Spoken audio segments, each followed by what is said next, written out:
Do any of us recognize our ultimate being? Most of us live our lives day in and day out with things like values, our feelings, our thoughts, objects around us we're identified with, and so on. We consider that make us who we are. We live our entire life in the illusion and delusion that we are our mind and our body, striving for this and striving for that. Take a look at what we are focused on, dealing with, defeat, being smart, being sexy, getting love, increasing libido, weight change, be attractive, have a better relationship, overcoming stupid people, and on, ad infinitum. Is this really what we are all about? Our ultimate being does not require things and has no desire for them. Our ultimate being is not born and does not die. It is not a victim of emotions.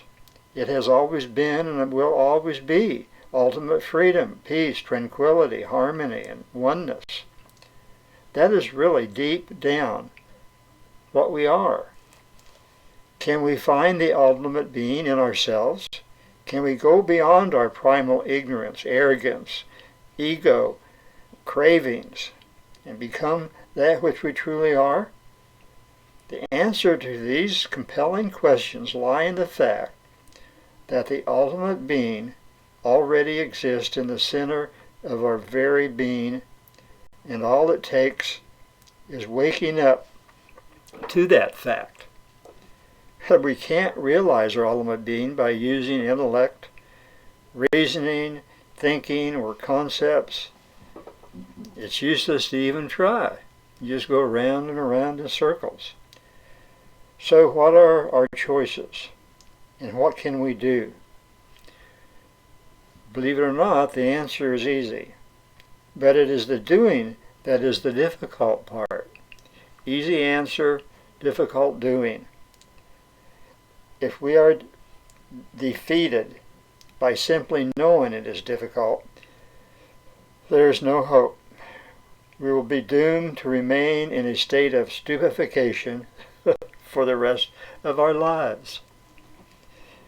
In order to come out of the stupor, we've got to take a brave step forward and land right square dab in the middle of the state of unadulterated, pure consciousness, pure awareness that goes beyond the normal state of being human.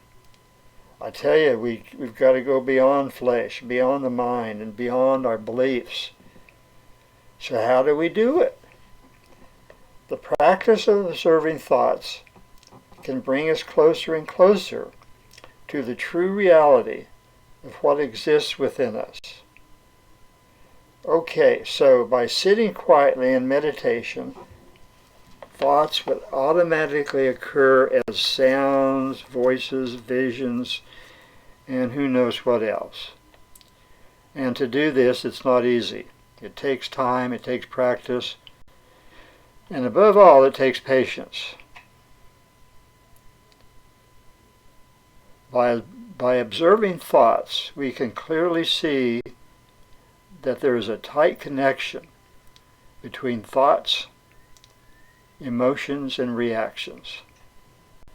There's a tight connection between thoughts, emotions, and reactions.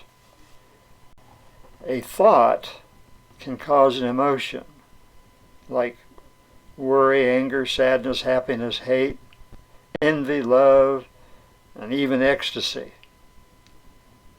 Emotions, in turn, can cause reactions in the body, both internally and externally. For example, worry can cause ulcers. Anger can cause you to have high blood pressure. Love may urge someone to hug somebody, and hate can start wars.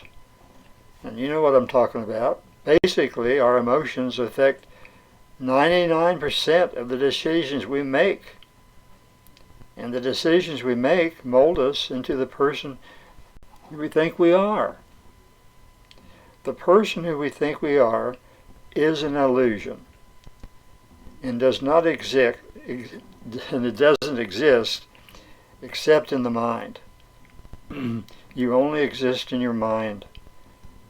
The one who you truly are, the ultimate being, is beyond that and encompasses all that is. We can all hear the call of a higher center, but we all don't necessarily heed that call, do we? We shouldn't try to avoid thoughts and emotions and go against that which presently imprisons us. It doesn't do any good to try to go against it. It's useless to even try. Becoming that ultimate being starts by understanding our own reality. Our own reality as a whole being, and staying with that vision for as long as possible. Our ultimate being, stay with that vision. And little by little, it will manifest larger and larger on its own accord. We have to have patience and persistence. That which sees and that which is seen will ultimately blend into the ultimate being. That which sees and that which is seen will ultimately blend together. It's a fact. The seer and the seen will become a single entity, an uncontaminated energy that is free from negative thoughts and negative emotions. It takes practice. It takes practice in meditation. It takes practice, self-observation. It takes practice for two things to become one. When that happens, total freedom happens.